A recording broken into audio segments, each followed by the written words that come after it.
এটা হচ্ছে আজকের সোহরাওয়ার্দী উদ্যান সমাবেশ ইসলামী আন্দোলন বাংলাদেশ। আসসালামু আলাইকুম, কেমন আছেন?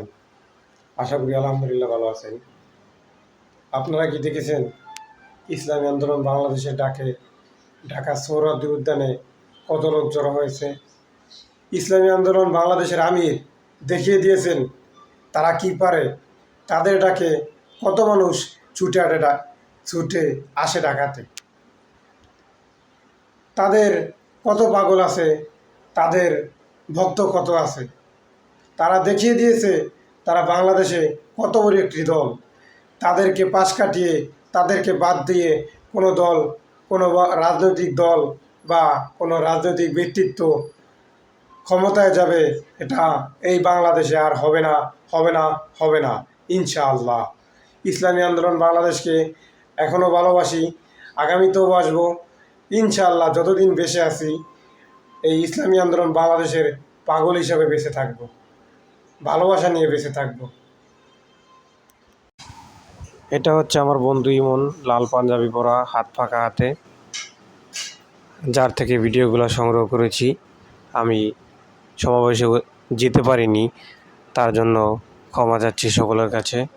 সবাই আমার জন্য দোয়া করবেন, আমি যেন ইসলামী আন্দোলন বাংলাদেশের একজন কর্মী হতে পারি। আমি ইসলামী আন্দোলন বাংলাদেশকে পাগলের মতো ভালোবাসি, তাদেরকে মন থেকে, মনের অন্তরস্থল থেকে ভালোবাসি। কারণ ইসলামী আন্দোলন এমন একটি সংগঠন যার ভিতরে নাই কোনো ভেজাল, নাই কোনো দুর্নীতি, নাই কোনো চাঁদাবাজি, নাই কোনো রংবাজ। এখানে আছে শুধু ভালোবাসা আর নবীর সুন্নত, ইসলামের দিক নির্দেশনা তাদের থেকে পাওয়া যায়, তাই তাদেরকে ভালোবাসি। ইনশাআল্লাহ বেঁচে যাব। আপনারাও ভালোবাসুন, ইনশাআল্লাহ আপনাদের জান ও মালের নিরাপত্তা পাবেন। আপনারা সঠিক জায়গায় সঠিক বিচার পাবেন। অপরাধ করলে অপরাধের শাস্তি তারা ভালোভাবেই দিবেন ইনশাআল্লাহ। তাই ইসলামী আন্দোলনের বাংলাদেশের হাতকে শক্তিশালী করুন, ইসলামী আন্দোলন বাংলাদেশকে ভালোবাসুন, ইসলামী আন্দোলনের বাংলাদেশে যোগ দিন।